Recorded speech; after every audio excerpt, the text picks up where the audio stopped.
All right. Hey, brother. Hey, Al. And welcome everyone back to another episode of Siblings in Crime. I'm Allie Rossell. And I'm Blake Murphy. And just as it sounds, we are siblings who love true crime. Yes, love it. Love it. Sorry we are a little late of getting this week's episode out. Blake's been I'm not sorry. traveling. I've been tired. Part of it. Yeah. So Get over happy it. we're here now. So I don't know. Thank you everyone for all the support, all the love. Thank you for the likes, subscribes, comments. Please keep it up. It means the world. And always, the more the merrier. More, Blake, give us the sign. more. There we go. Yes, thank you for everyone for the support, but always more is better. Yeah. Blake. Do more. Make a new YouTube account and follow us. Hilarious. Make 17 accounts and follow us on all of them. Yeah. If you were a true fan. No, I'm just kidding. No, we're just grateful. So it's been fun for us. Blake, do you have anything before we get into this week's case? It's kind of a doozy. Shout out to Hannah for this one. No, I don't have anything actually. I'm sleepy. I went to California. It was fun. Ran on the beach. I bet that was pretty. Ate good food. Hung out. You're sleepy. I'm always sleepy. I'm like starting to get downhill sleepiness again. It makes me sad. So my motivation has been so little, so extra reason to be thanking Hannah for supplying this week's case. Also, Mr. Roller Coaster Captain wanted me to tell you that he misses having you around. Really? He hopes you get Provo. So, Wow, that's a surprise to hear. yeah. Very nice of him. And very funny that I probably will never get Provo. But that's the last thing I was expecting you to say. Thank you, Roller Coaster Captain. So I'm going to get into this week's case. Okay. I'm ready. All right, it's the morning of September 7th, 1988. Martin Tankleff is 17. He woke early and discovered his parents, Seymour and Arlene Tankleff, had been attacked and left for dead. Arlene, his mother, was dead when emergency responders made it to the home. Seymour was just barely hanging on, left in a coma. He was rushed to the hospital where he laid in a coma for several weeks before he passed away. For the police, this was an open and shut case. For Martin, it was just the start of a nearly 2-decade nightmare. And this is the case of the Tankleff family. Are you ready? I'm ready. Let's roll.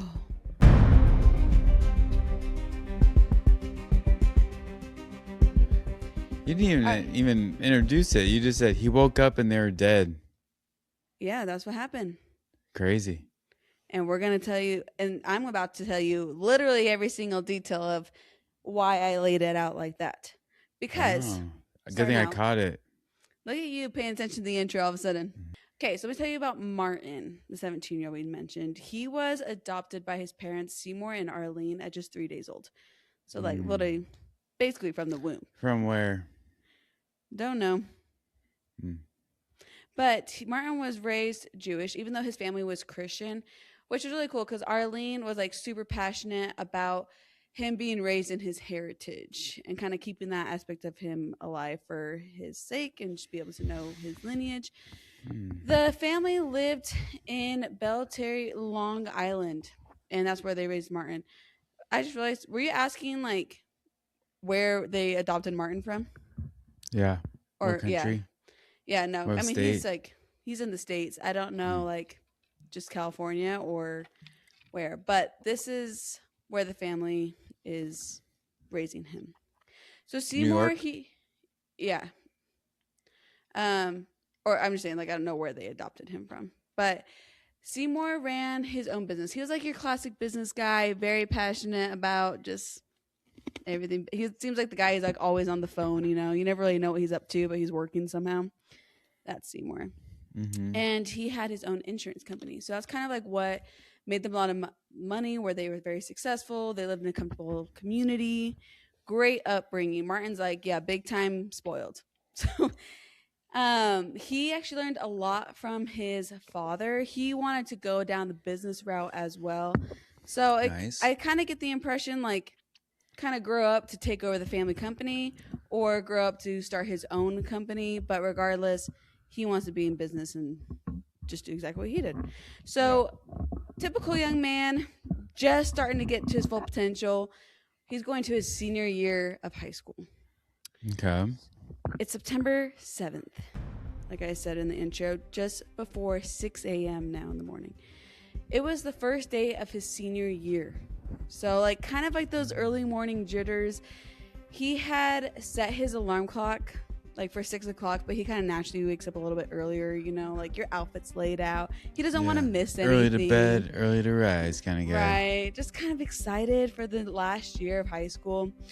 This is when Martin walked out of his room and noticed that all the lights in their house were on. So he wasn't sure if they were left on, if they were just turned on, but it was including the light out on the patio or the porch as well. So he thought this was kind of odd. It was kind of out of the ordinary, and he was walking around and couldn't find anyone in the home.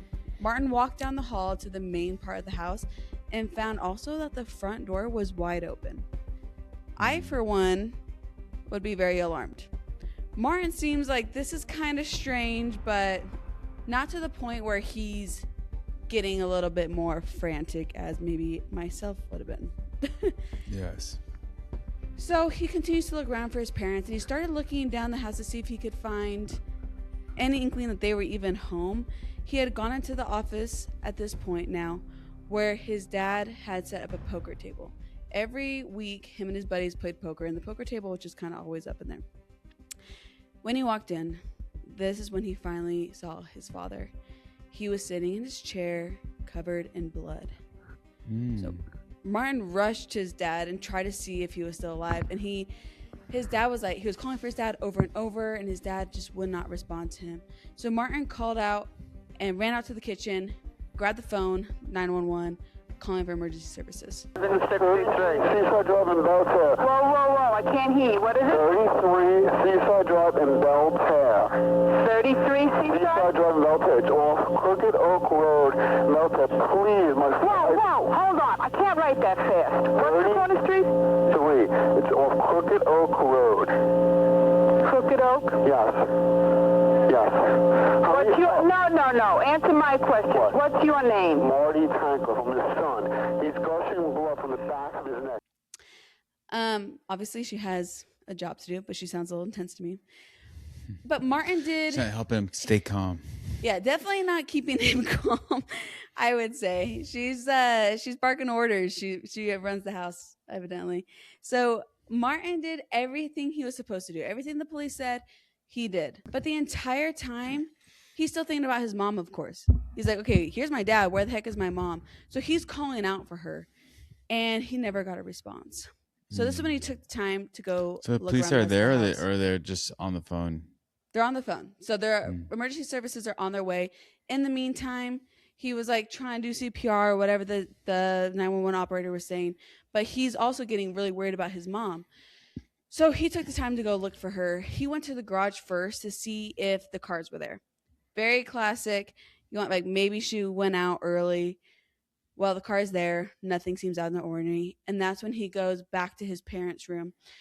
And there on the far side of the room and on the other side of the bed, Martin found his mother dead on the floor. So did he go to bed before his dad was done with poker? Yes, they play very late. Okay. So the only other thing that really Martin noticed in this room was that the TV was on, but the volume was off. And he didn't notice anything like out of the ordinary, obviously, besides seeing his deceased mother, which had to be so traumatizing. After finding his mom dead, he frantically started making more phone calls. So at this point, he knows 911's on the way. And so he called his older sister, Sherry. Sherry, we haven't talked about her yet. She's actually from a previous marriage of Seymour's. It sounds like, I believe Seymour's first spouse passed away. But they had Sherry. And then he remarried his secretary at the time, who's Arlene. When they couldn't have kids. I don't think it's as sketchy as it sounds. When they couldn't have kids, that's when they adopted Martin. So the age they were like sibling, like half siblings, but not really. It's like one of those situations where Sherry's like grown, like been out of the house for years. They never really had the sibling dynamic ever. But of course, she's gonna be the first one he calls. This is her dad too. He calls her frantic, saying, "You need to get over here right away." Now, Mm-hmm. Sherry is confused. It's 6 a.m. and she is getting like barked at to come over. She says that Martin was very agitated. She's under the impression that Martin is having a bad dream or like sleepwalking or like is confused and is just imagining something crazy is going on. And so he tells her to come over. He hangs up on her and she just kind of lets it be. She doesn't go over there. She thinks he's just losing his mind. He's having a weird morning, leaves it as such. Weird. I wonder if he Yeah. has had weird mornings before. Yeah, because I was like, what an odd thing. I feel like if anyone called me, like, come over right now, I'd be like, I'm going to go figure out what's going on. Yeah. So or kind ask. of an odd thing. But she kind of chalked it up to just a weird situation and left it at that and didn't go over. So after he hangs up on his sister, he calls his best friend. Remember, he's in high school. This poor best friend had to be like so spooked out. He's like, what are you talking about?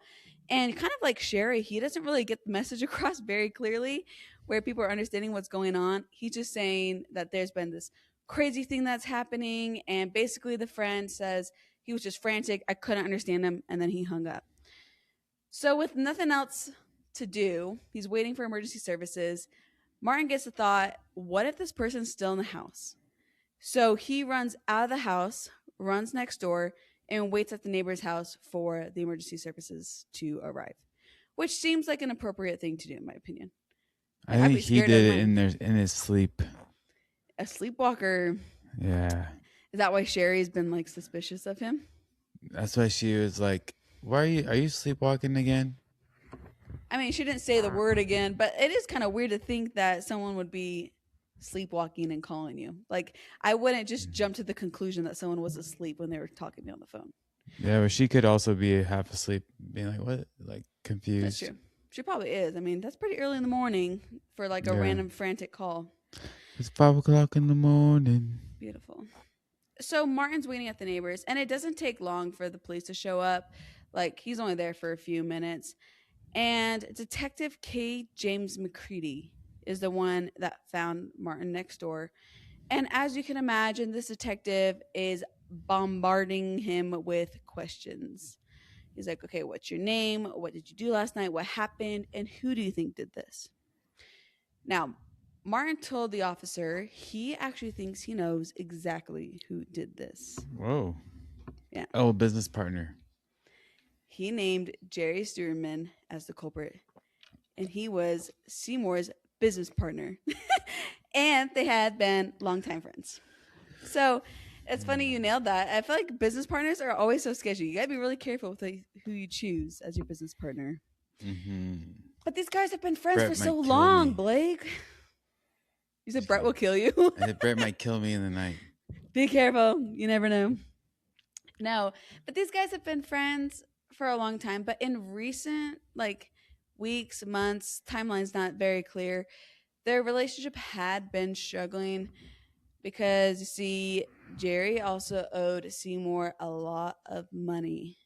And anytime money's involved, we should be a little suspicious. Is he getting loans from him? Yeah, it sounds like Seymour's been helping him. He really wants to start a bagel shop and a couple other businesses, adding locations. I know. Oh no, be careful with bagels. I get it. And they're adding locations. And I guess, I don't know if Seymour is just an investor in the bagels or if they had their own business going on. Regardless, Jerry found himself in some financial struggles. He was in quite a bit of debt. And Detective McCready, he asked Martin how he knew all this. He's like, okay, like, you're only 17. How do you know all your dad's business? And Martin's explaining, well, first of all, we're pretty close. I want to be in business. So I'm kind of in the loop a little bit.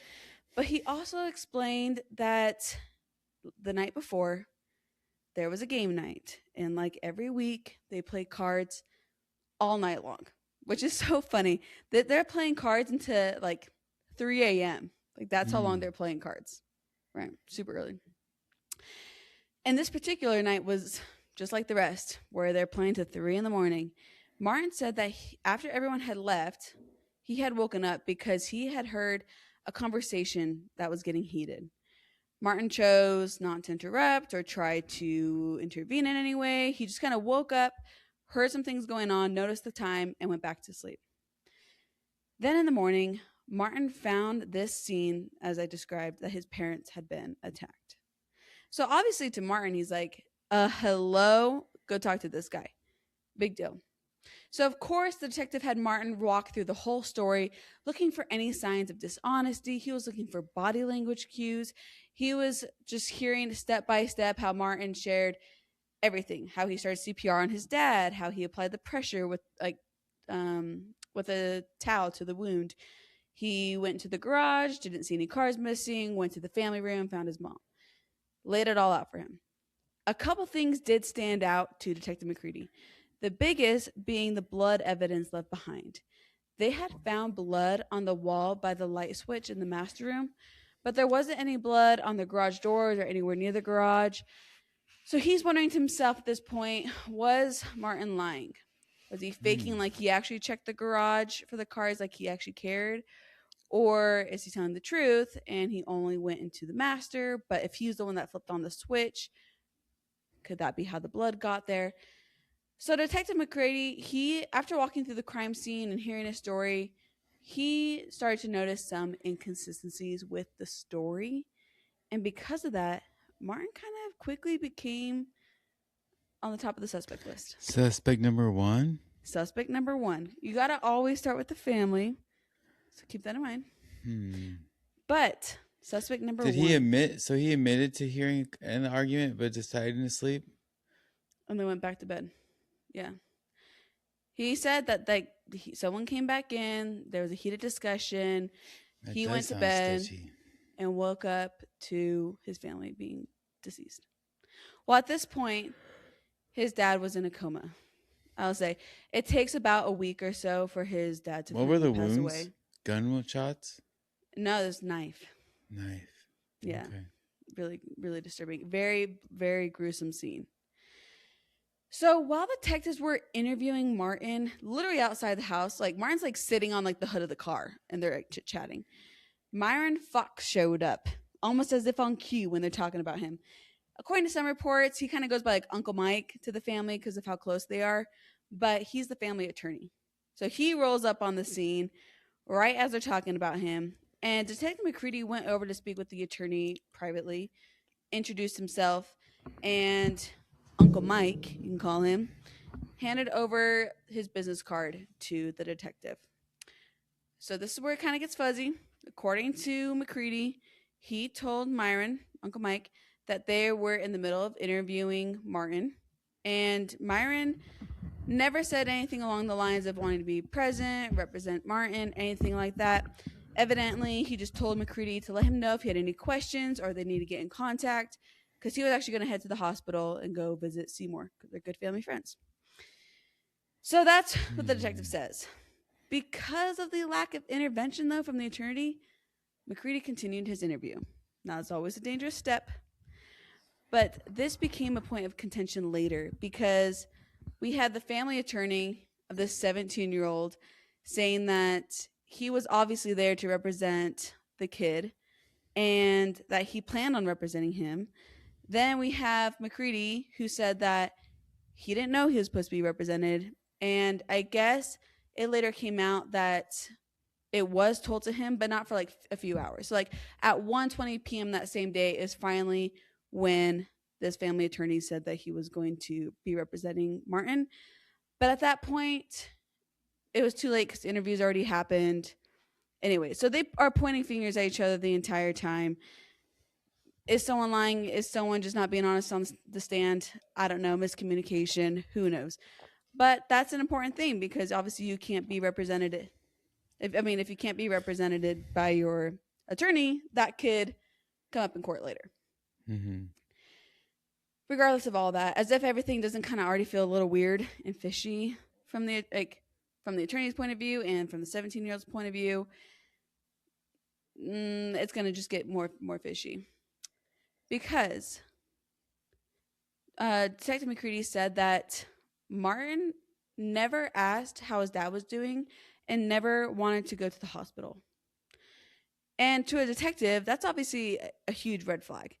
It's like you don't care how your dad's doing when he's potentially alive. You don't want to go see him or anything like that. But then we have Martin, on the other hand, saying the exact opposite, of course, that he did want to go to the hospital, did want to see his dad.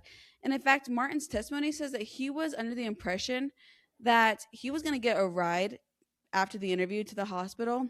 So he got in the police car, and then he knows they were going the wrong direction and asked, where are we going? And that he wants to go to the hospital, see his dad. And that's when they told him they need to go to the police station first to get an official statement from him. So a lot of this case is, who are you going to believe? Yeah. Like, because you're having these people having the same interactions and you have totally different testimonies on how it played out, which is such a frustrating thing in any case. Yeah. Sketchy. Yeah. So things are feeling fishy. And it's just like, at this point, who are you believing? It's up to you at that point. So I'll have, of course, some sources in the show notes. There's like 2 YouTube videos specifically that have a lot of interviews with all the characters involved, which might be able to help individuals be able to see how these people are responding. If that interests you, just to see the contradictions, it's very fascinating. Anyways, well, so they get to the station because we got to have this interview. And of course, they're in like that small windowless room. I feel like interrogation rooms are like the least comfortable place in the world. They're always, I feel like always feel like you're in a cage when you're at the station in an interrogation room. Yeah. Well, this started with the whole good cop, bad cop thing. I feel like I would have to play good cop. I'd be too scared to be bad cop. I don't want to be like yelling at people and stuff. So it's actually good cop, bad cop? Like they're yelling at him? Yeah, like one of the detectives is like hands on his knee, hand on his shoulder, like comforting, like, hey, I know that you're going through a really hard time. This must be devastating, lose your family. And then you have the other detective, McCready, who is yelling at this man, which is so sad. I say man, he's a child, yelling at him, saying that, we know you did it. Tell us what you know. Tell us how you did it. Like, that's all you need to say. Like, screaming at this kid. So you really do have the whole good cop, bad cop thing going on. They're like, we did it. Good cop, bad cop. Yeah. They're like, shake hands. Like, who wants to be who today, you know? So this is when suddenly Detective McCready gets this idea, like kind of like a strategy, if you will. He remembered going to the dentist not too long ago to have some like dental work done, and his gums have been bleeding quite a bit. So they had given him like a shot of adrenaline in his gums to like stop the bleeding. And this is what gave him the idea that he was going to use. Okay, let me just tell you. So McCready's like, I'm going to step out of the room for a minute. He gets out, leaves the interrogation room, found a phone on an empty desk, and he called the extension on the phone closest to the interview room. And he made it sound like he was having a conversation with someone at the hospital. In reality, he was talking to himself. Called his own line, picked it up, and he walked back into the interview room and told Martin that he had just gotten off the phone with the doctor at the hospital, and that the doctor had told him that they had injected Seymour with enough adrenaline that he was able to wake up long enough for him to name Martin as the one who attacked him in Arlene. Whoa, that's savage. So savage. Straight up lie to his face. And quite a gamble that he was making right here. And evidently legal, which is always crazy to me that kind of stuff is legal. As a 17-year-old and as a 28-year-old, I'd be so confused if that wasn't the case. But how confusing. How confusing if like you did do it. What? Or if you didn't. Are you sure he's not just asking for me? Yeah. And how devastating. You're like, my dad thinks I did this? Yeah. You know, so I was like, well, that is a wild tactic. Like, that is a bold thing to do, especially to a kid who is just by himself. So Martin was, at this point, pushed up against the wall with McCready in his face, like pointing the finger at him, holding him against the wall, insisting over and over, like, they just told me you did it. Like, say you did it, whatever. And Martin insisted over and over he had nothing to do with the attack on his parents. But they kept pushing and they kept yelling. And Martin finally started to crack, which is always the scariest downhill part. They told him that they had run all sorts of tests that would be able to prove that he did this. One such test that they brought up was a humidity test, which is news to me. I don't even know if that's a real thing, if they're just lying. But they claimed because of this humidity test, it proved that he had taken a shower to clean off the blood afterwards and that he is just trying to cover his tracks. Wild claim. At this point, there was nothing that could change these guys' minds. Making up things for them. Yeah. I was like, okay, are you guys just like, but we did find out in the case not too long ago, there is an expert for every single category in the world. Yeah, there is some creative options. That's for sure. But as far as a humidity test, no such test was done. They can't prove if he took a shower earlier in the morning. But I think at this point, Martin's like, okay, nothing's changing these guys' mind. He was trying to do anything to like, escape this tiny interrogation room. Mm-hmm. So Martin confessed. Uh-oh. Mm-hmm. He tells him he had attacked his parents that resulted in his mother's death and his father in a coma. Within 10 hours of Martin calling for an ambulance, the police had their guy locked up, arrested. However, after all this happened, Martin was like never really made aware of his Miranda rights. Mm-hmm. According to some resources, I would need to double check that because I think you can get things thrown out pretty fast without the Miranda rights. But at least we know for sure without representation. So fast. Case is moving quick. They're like, we got him. Sweet. Let's move on. All of Martin's extended family, like his close family, were like appalled to hear that he confessed. And everyone thinks like, I wouldn't confess. Like, how does one confess when they're innocent? You know, hear that all the time. Mm-hmm. Well, they didn't think he could be responsible for such horrible actions. In fact, a cousin, her name's Jennifer, they were like, well, if there's evidence, then we'll believe it. We haven't seen the evidence for it. But she decided that she'll know once she sees him. Like, they're going to go down to the county jail. Once she lays eyes on him, she'll know if he's innocent or not. So her, along with another cousin and an uncle, I believe, went down to the county jail to take a look. And she said right then, right when she saw him, she knew he did not do this. He was the same old, like, very kind, polite, considerate guy they've always known. And once they saw him, it just is so out of character. They were just mind boggled that they're in this situation.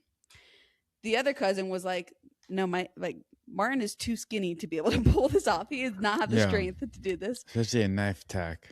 Yeah. And then the uncle was like, this is impossible because he loved his parents. Like, they had a great relationship. The lawyer? Dun, dun, dun. We'll have alternative options. But this is what is crazy is like the family knows him best. And I mean, of course, you'll have family relationships where like the guy's guilty and the family still doesn't believe it, even if there's a lot of evidence. But this situation is hard because hasn't really been a lot of evidence brought forward yet. So in any way they look at it, Martin could have done this. But that doesn't matter when the detectives are already convinced because they're the guys that matter most. And they were able to convince the prosecution to go forward with the trial. I mean, he had confessed after all, right? So this is what police said happened the night of September 6th into the 7th. They said that Martin went into the kitchen, picked up a large knife, and then he walked to his parents' bedroom and also picked up a large dumbbell as well as a murder weapon. He then brutally attacked his mother, hitting and stabbing her multiple times. Martin then walked to his father's study, found him dozing off at his desk, and there he attacked him with the same dumbbell and knife, nearly decapitating his dad. Jeez. Yeah, which is crazy that his dad was only in a coma. He then went into the bathroom, took a shower, washed up, washed the knife. That's actually insane to say that. Yeah. It's insane. So crazy. Washed the knife with his like loofah sponge in the shower along with the dumbbell and himself. And then around 6 a.m., faked this frantic 911 call. That is their case. In the spring of 1990, pretrial hearings started, and it turns out that the judge for the trial was going to be Judge Albert Tisch. He was going to be the Republican nominee for district attorney, and the lawyer for Martin was going to be the Democratic nominee, and Mm. tensions were just high at this point. Sounds intense. Yeah, the tensions were high. Things weren't looking great. The judge refused to see them in their chambers for any reason. He decided. He said anything that's going to be said will be said in court, like in front of everybody. So tensions were high for sure. And that's when June 21st came around and deliberations started. The jury would have to determine who was telling the truth. They pointed out the controversies in the case, the contradictions, the evidence and lack thereof. I have given you all the evidence in the case. And as you can tell, I haven't given you much of any evidence whatsoever. Exactly. So the question for these juries, for the jury, is was there enough evidence, and is Martin responsible? So they deliberate for 1 week. They're gonna say no. Come back with a verdict. You think it's Not what? guilty. Not guilty? Fine. Ask the defendant, Martin Tankleff, as to count 2, murder, 2nd degree. Guilty. Guilty. Isn't that crazy? No. I know. The jury, they said guilty.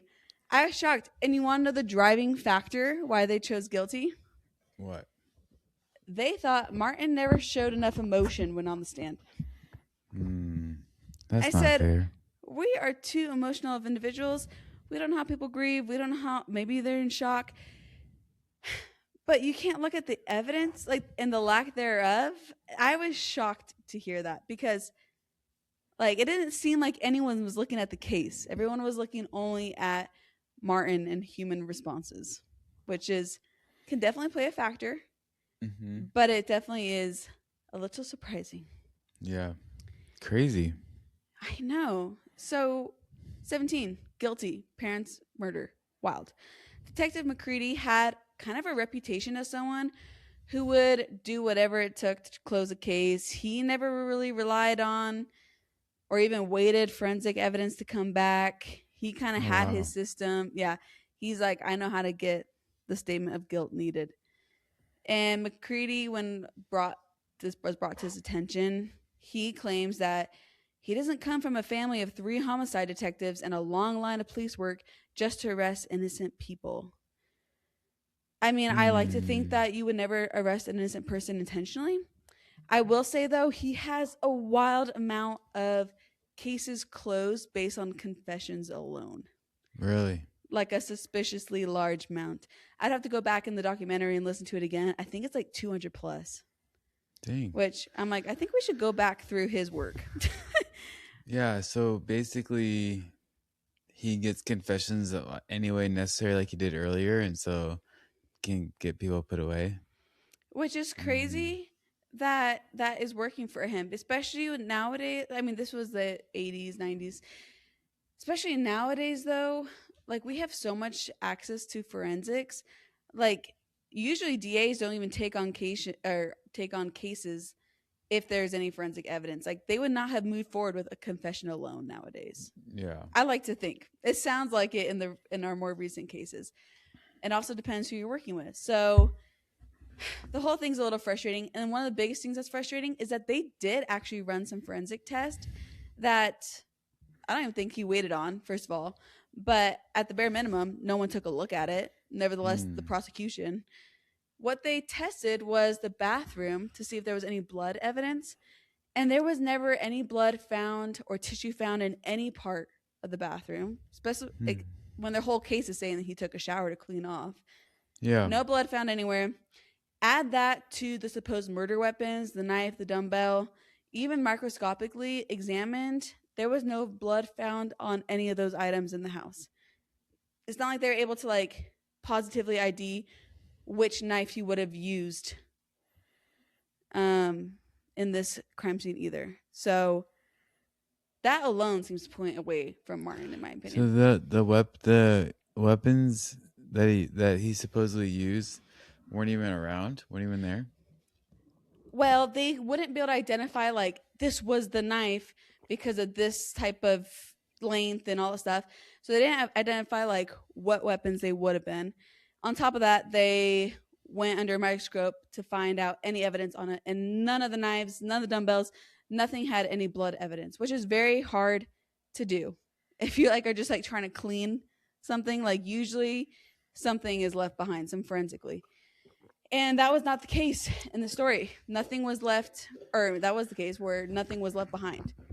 Which is crazy that they could say knife and dumbbell just based on opinion. I don't know. Yeah. So Dang, that's insane. let's talk about that a little bit, because remember who Martin pointed his finger at in the very beginning? Business partner. Business partner, Jerry Stuerman. We already know Jerry owed his dad a lot of money. And when documenting the crime scene, there's actually even a letter that was found on Seymour's desk addressed to Jerry, saying that if he didn't pay him back soon, Seymour's going to take legal action. So obviously the relationship was already going south despite playing cards regularly. Jerry now also not only owed him money, but could potentially be facing legal actions. And I mentioned he wanted to start business. He wanted to open more locations for his bagel shop. Paying a fat chunk of money to Seymour was going to definitely take a hit on his businesses and probably his entire life if he's in that much debt. Mm-hmm. So even like on top of all that, that's already crazy enough. There's like motive right there.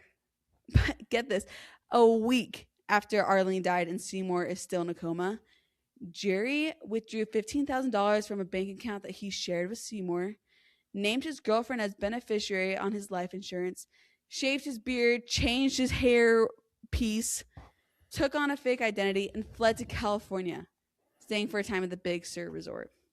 Oh, sketchy. That's the most sketchy thing I've ever heard. Within a week of the murders, he's changing his identity, moving across the country, and just like dodging town. Yeah. Weird. Of course, And Dr. changing your appearance and moving to another place. Yeah. That's like. Also, what's sketchy too is he took money out of their accounts. Right. So you're just going to keep taking money from the guy who just got attacked? Like, that's a horrible look. The whole thing is a bad look. Like, no one's is doing this casually. Like, even if you're like in a really bad mental state, most people aren't trying to change their whole appearance and like dip out of town. Yeah. Detective McCready, he kind of saw this happen. He knew this looked bad. Obviously, like him and his coworkers had to work on finding Jerry. Like, they were suspicious of it. They go and actually track him down. So the odd thing with this detective is that he said that they were now worried about public opinion.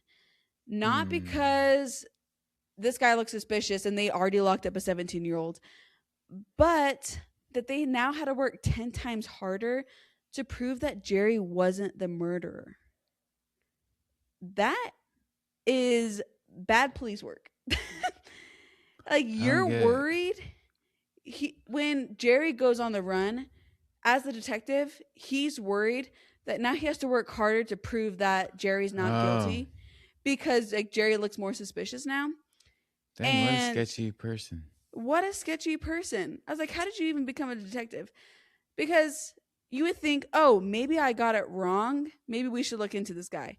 Mm-hmm. But instead of taking some accountability, he's like, oh, great. Now we got to do police work and clear this guy's name because I already locked someone up. Wild. That's crazy. That is so wild. So he's just a lazy guy. I don't know if he's lazy or cocky. I'm like, you really just like can't be wrong and like look down alternative routes. I don't know. Jeez. It's shocking. It didn't take him long to track Jerry down, and he actually brought him back from Long Beach.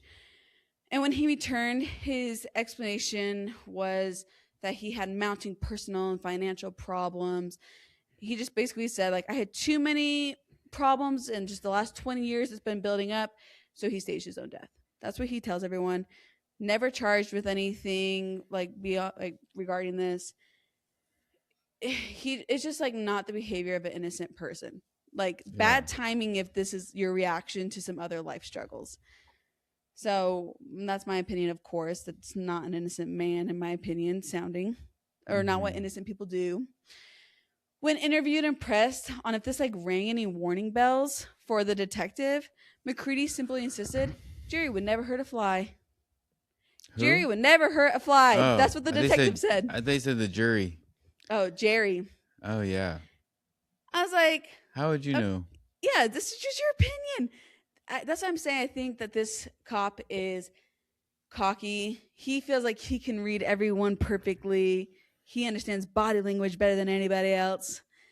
So he thinks he got everyone all figured out. And Jerry's just a sweet man that made some mistakes, ran across the country.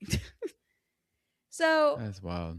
as you can imagine, this detective rubs me very wrong, if you haven't noticed. Mm-hmm. He never offered to reach out to the family to ask any questions or anything. And when this was brought up, like literally there's interviews of him talking about this, and they asked like, why did you not go to the family, like Martin's family, and see their opinion? Like, see if Martin has this type of character. And he literally said, what would they have to add? The fact that they know him perfect, like super well, know if there's any family drama, no, literally any family secrets. Yeah. So odd. Yeah, what a strange fellow. Yeah, and what's weird is because the family did know things that the detective never knew.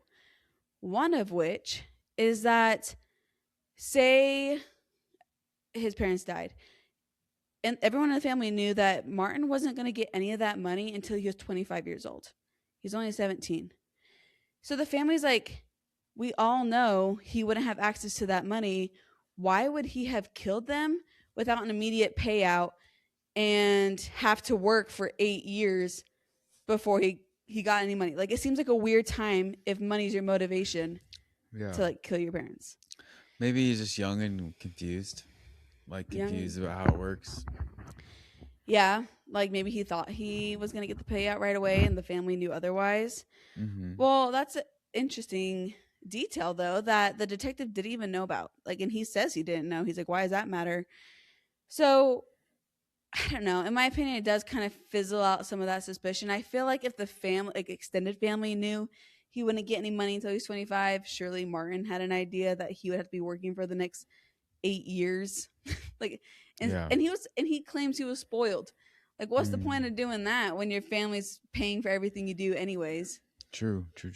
In fact, I think like literally for his 17th birth or senior birth or party or gift or whatever, I think he got a nose job. Oh. I know. Let's go. So, I mean, his family's willing to do a lot for him. Those are pretty expensive. Anyways, that's besides the point. But McCready said that this information was not needed and that everything they needed to send Martin away, send him away to jail, was basically everything collected the first day. His body language, his story that he provided, that's all he needed to know, that him personally believed that Martin was guilty. Mm-hmm. What are you thinking right now? Well, I want to bring up one other person because... Oh, there's another person. I don't think this person's brought up enough. Okay, I don't know anything. This is my humble not know anything opinion. Literally, no shade to this person. This is purely speculation. Yeah. So what's it, allegedly? Yeah, this is the allegedlys. But it's just bothering me. So I personally am like, I'll put this in because it's bothering me. The person's like, I mean, yeah. This is our thing. Yeah. So this person, whatever. Very innocent in the law and could be in real life as well. I just thought it was weird and I'm going to share it with you to see your opinion. So not long after Martin was sent to jail, his sister, Sherry, contested her father's will. So this is normal. People disagree with wills all the time, whatever. But the way the Seymour had it set up, he had a portion donated to a university, about 10% or so. Literally, Martin was getting about 80%, and Sherry got whatever left over, like 10-ish%. Okay. So, but that means Martin's getting 80 while his older sister is getting like 10. Kind of a big difference. Mm-hmm. And Sherry... Kind of weird. Kind of weird. Sherry spoke with Martin once he got incarcerated and was trying to talk him into giving her some money. Like, wanting to change it, wanting to get lawyers involved, saying like your lawyers are going to take a huge chunk of this money anyways. And Martin stood his ground. He said, nope, this is how my dad wrote it. This is how he wanted it. This is how it's going to be. She was so pissed. I can see why you'd be frustrated. That does suck. But even in interviews with like 48 Hours, she goes on to say how she was so mad. She just wanted to choke him. And that she felt like he wasn't even part of the family. Like he was brought into the family, like not blood related or anything. Mm-hmm. Keep in mind, he was 3 days old when he joined the family, though. Yeah.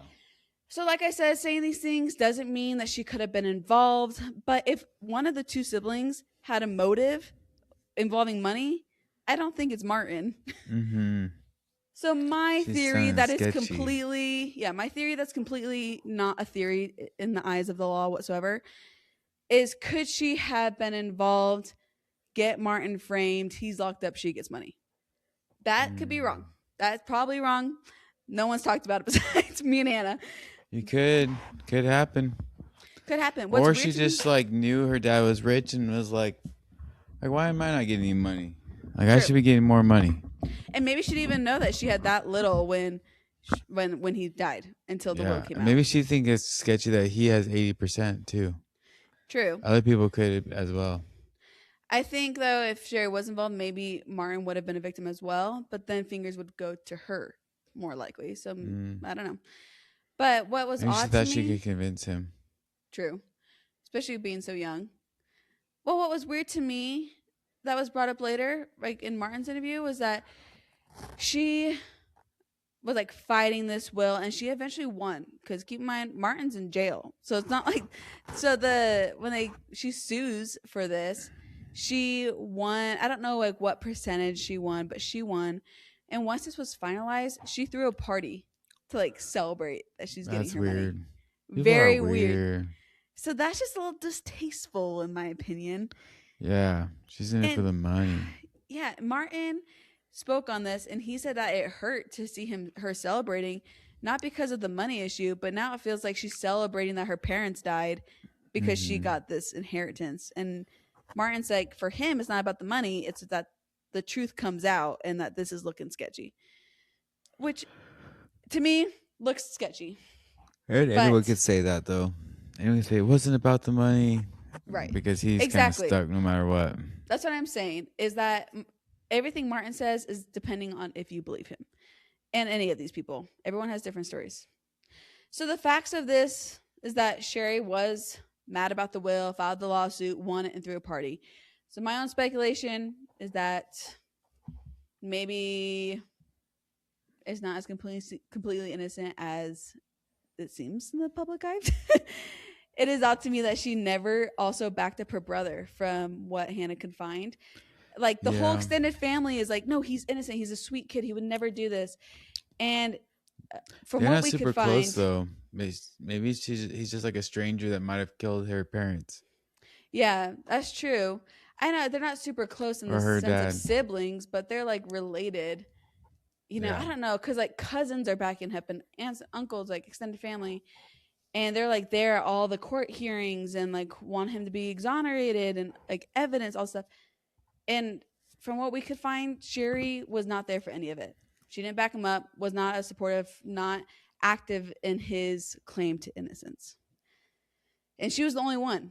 So I'm like, if you frame this guy, you wouldn't want him to get out. But this is my own thoughts. Allegedly. That's just an interesting thought.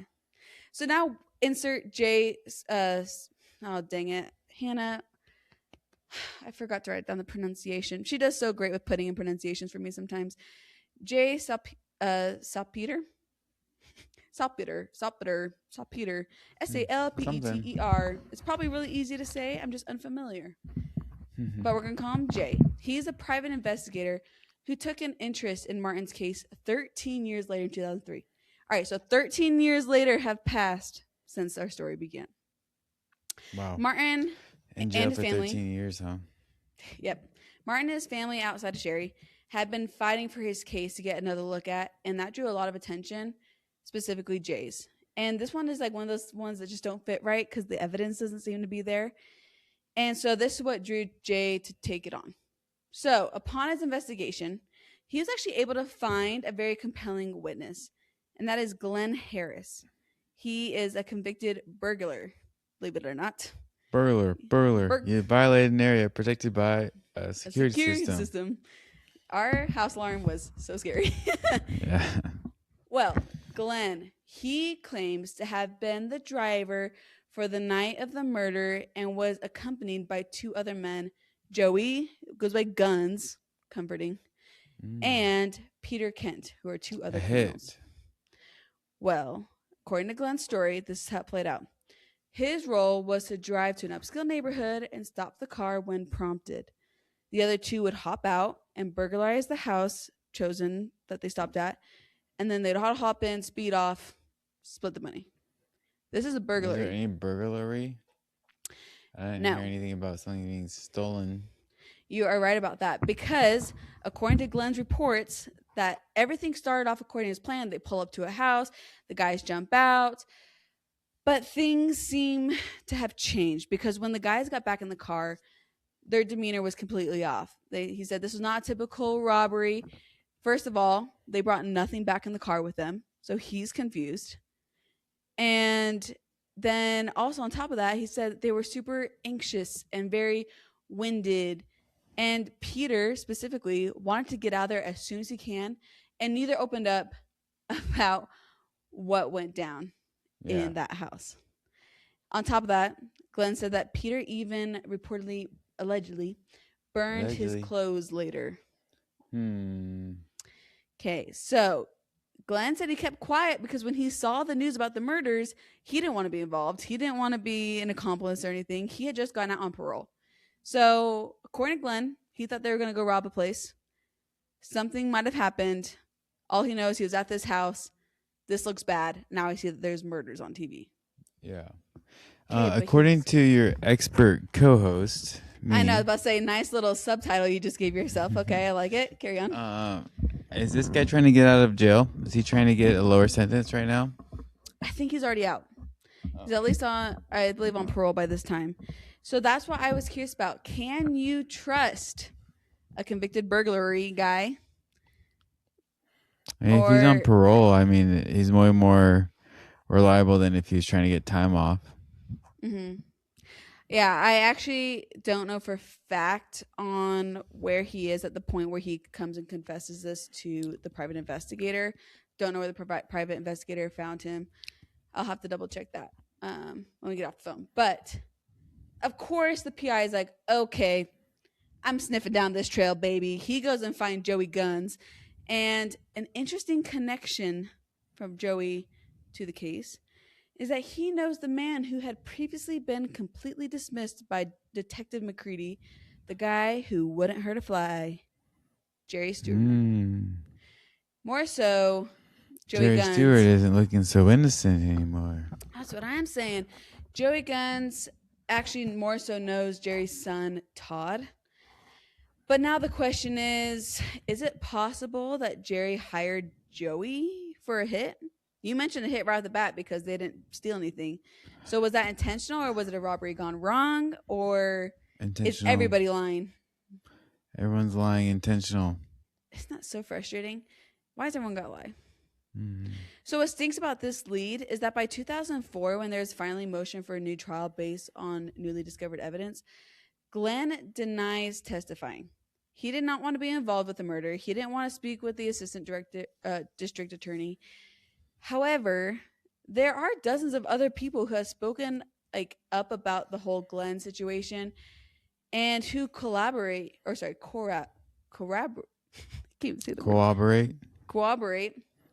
corroborate. Yeah, corroborate. No. Yes. Cooperate. You can't say words too many times. It stops being real. Well, they back up Glenn's story. Like, people say that they... Good job. People say that they claim to have witnessed this odd behavior. And there was even stories about people saying that they had heard Joey say that, quote, some bagel store guy needed some other guy ruffled up. Bagel guy, Jerry, other guy, Seymour. But this is all hearsay. So, oh no. can't do much about that. So the state brings in their star witness, which is kind of a surprise. Peter Kent, the third guy in our little trio that was there that night. The prosecutors use him. And you guessed it, he denies ever being there, says that's all a lie, but does say that Joey Guns was more than capable of killing people, but he didn't believe that Joey did kill these people despite that. He probably also didn't want to get in trouble if they did kill people. Yeah, it's like, of course you're going to go on the stand and say, no, we weren't involved, especially because Glenn backed out of testifying for the defense. So ridiculous. When Joey takes a stand, he denies any murder, but does admit that he had gone around collecting money for drug dealers around this time period, but said it had nothing to do with Seymour and those guys. So who do we believe? The supposed driver who won't testify for the defense, or the remaining two from this trio who deny any involvement, like testifying for the state? They're telling completely different stories. Yeah, it just seems like the person who... It seems like the two guys have more to lose if they don't testify. That's true. They got to cover their butts. Yeah. Well, the defense had one more trick up their sleeve, and they call a surprise witness up to the stand. Joey Gunn's own son, 17-year-old Joe. So Joe is with the defense, where his dad is with the prosecution. And he came forward to accuse his own father of the murder. Major drama. Joe said that he had seen a 48-hour special on this Martin case and asked his dad if he's the one that had killed this couple. He allegedly, like what couple? I know, right? He allegedly told his son he did do it. No way. Yeah. Imagine having like crazy dad and family like that. I cannot imagine. That sounds terrifying. And I guess Joe says that he sat with this information for a while and finally it like freaked him out. He told his mom, and his mom's the one that's like, you need to go talk to Martin's defense team and like say what they must believe him. This guy must be a pretty bad guy if they believe him. Yeah, well, his nickname is Guns, first of all. He's been in and out of jail, it Maybe sounds he's like, buff. at least for burglary. Yeah, he's got massive guns. So even his buddy's like, yeah, I think he can kill people. I just don't think he killed these guys. So, I mean, I evidently doesn't seem like very trustworthy people in our case. So that's the thing is, are any of these people credible? Because the prosecution is like, this is just a 17-year-old kid who's pissed off at his dad and is trying to drag him down by saying that he did the murder. So it's out of spite rather than out of honesty. Yeah. So that's what the prosecution's saying about the kid. And then your witnesses are like 3 convicts. So it's like, are we believing anything these guys are saying? Yeah, exactly. Well, in March of 2006, 18 months after the hearing started, a decision came back from the judge, and he dismissed the new witnesses and said that these guys were scoundrels, dishonest people. He's like, yeah, these guys are not going to be allowed to testify. So Martin's conviction that's stood. So annoying. Yeah. But it's so hard. Like, anyone can lie. You can have an outstanding person that is like lying on the stand, like outstanding, like people have good past or whatever, you know. Yeah.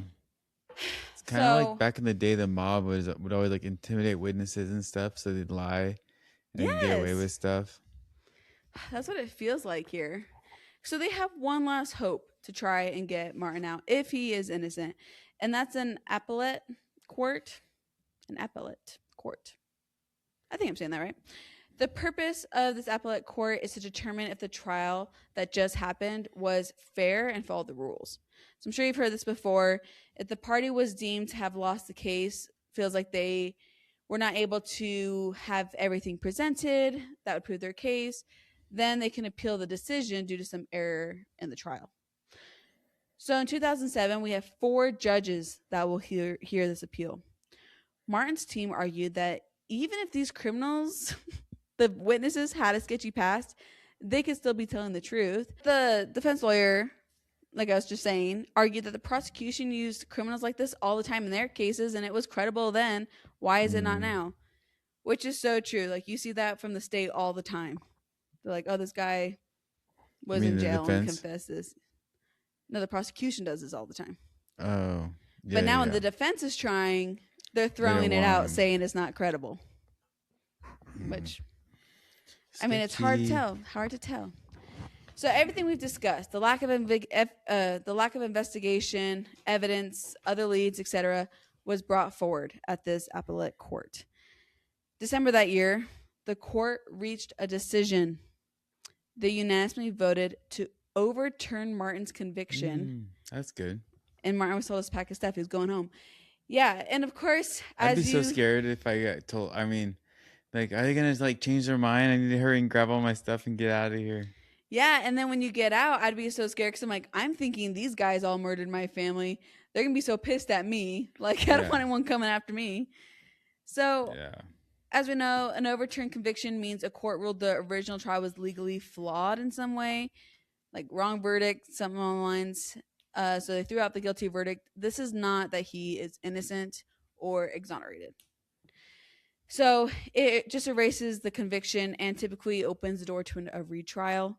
So that's what happened to Martin in 2007, and he was released on $1 million bond 19 years after his parents were brutally murdered.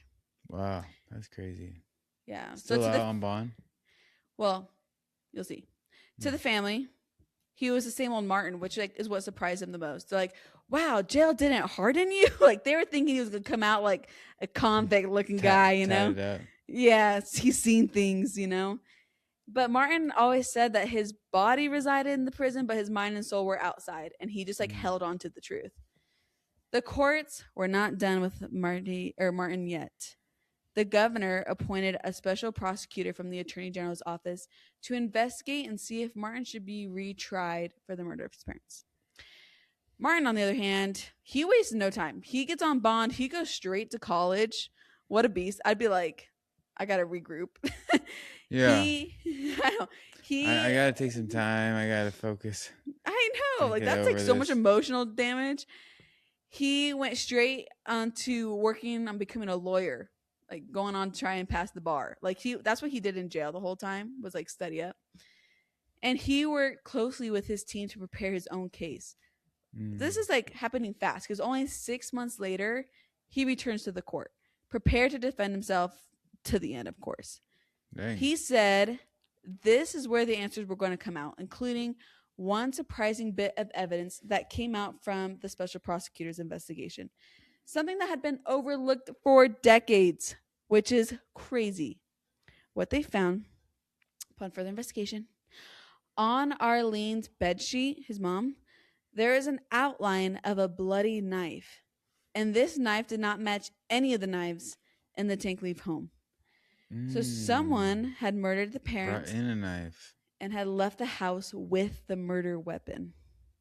I'm sure it was conveniently left out too. Could have been, but the issue is he was convicted and they just never noticed this knife print that could have helped show innocence for him. That's For the defense? pretty, yeah. Or, I mean, that's convenient for the both sides? prosecution. Yeah, that's what I was saying. Yeah, that's very convenient for him.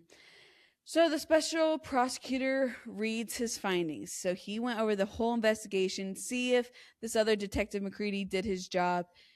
And what he finds is that even though there is some evidence that Martin may have committed the murders, overall, there is insufficient evidence to convict him.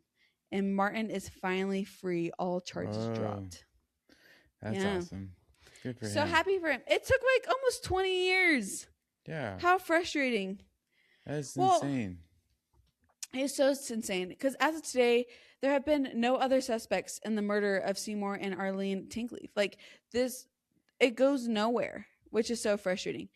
Jerry, you'd be like, oh, let's go talk to Jerry and figure this out. Jerry Stewerman lives in a nice upscale neighborhood in Florida and refuses to speak to anyone about the case. And of course, continues to claim not to have any involvement. Sherry, who probably is not involved, but just is a suspicious person to me, has never been looked at from what I can see whatsoever. And then as far as the whole theory of Jerry ordering the hit through Joey Guns, evidently there is not sufficient evidence to further pursue that lead as well. So could any of these theories hold any weight? Could it have been someone else entirely? Or did Martin outsmart everybody in the end and get exonerated. I don't think it was that. You don't think he outsmarted? You thought he's innocent? Mm-hmm. So do you think Jerry's involved? Yeah. Do you think he did it himself or got a hit? Hit. Yeah, hit. Allegedly. The whole go to Mexico or something like that was weird. He ran off to California? California. That's why I said California in the beginning, and then I realized I said California. I was like, dang it, New York. I'm like, yeah. Because I was thinking about how Jerry's running off to California. Yeah, I was like, Long Island's not in California. I know, but he ended up in Long Beach, and so I was thinking California. But I know. I think if I had to guess, allegedly suspicions, Jerry had to be involved. According to Martin, he heard arguing, which makes me think maybe even Jerry, they played cards, had this hit. He was the one that kind of opened the door for these other guys to come in and do the job. If the other guys are involved. True. To think about it. Yeah. Or he just did it himself. Or he did himself, and the other guys aren't involved at all. Insert themselves for no reason. Yeah, I mean, weird. That's why I'm like, maybe he was incarcerated and wanted some sort of upper hand. I would need to double check on if Glenn was going to benefit from his testimony. In the end, he didn't even testify, though. So it's like, yeah, didn't seem like he would have benefited from testifying. I don't know. So Martin has since passed the bar. Woohoo! And is practicing an attorney, which is so incredible. He probably has to be the best attorney with what he's gone through. They trust me. I know exactly how you feel. You're innocent. I'm innocent. I know. See, I'm innocent too. Yeah, he also got married a few years after being cleared of all charges. And of course, Martin sued the state and received $3.4 million. He also sued the officers involved in the case, specifically Dr. McCready. And I guess they settled for $10 million. Dr. McCready? Sorry, did I say Dr. Detective McCready? Oh, okay. Thank you. How much? $10 million. How did they say? They're not going to pay that. I'm sure he didn't get any of it. Yeah. But McCready was a homicide detective for only 10 years. So, this is what Hannah was saying, that she read a comment saying that Detective McCready had been forced into retirement due to an involvement in a bank robbery. So, I don't know if there's evidence of that or there was no articles to verify it. So, I don't know if that's just someone just spitting smoke. But he did pass away in 2015 from lung cancer. But he kind of remained a large focus in the civil case Martin brought against him and others in the Suffolk County Police Station because of just how messed up he handled this case. And there is one other thing that Martin brought up himself. Evidently, this is what Martin thinks. I don't think there's any credibility behind it. So another allegedly that Detective McCready had gone into business with Martin's sister Sherry's ex-husband. And just the connections are all too weird. Like, why are you affiliated with the family? Like, could you have been involved in like a cover-up in order to get that settlement money? Or sorry, the will money to start this company. So there's suspicious things that people are tossing around on Reddit. That doesn't carry any weight, so I'm not going to hold them accountable for any of that. But regardless, McCready seems like a crooked cop. Yeah. But that is the very long, very devastating, and very still unsolved case of the Tankleff family.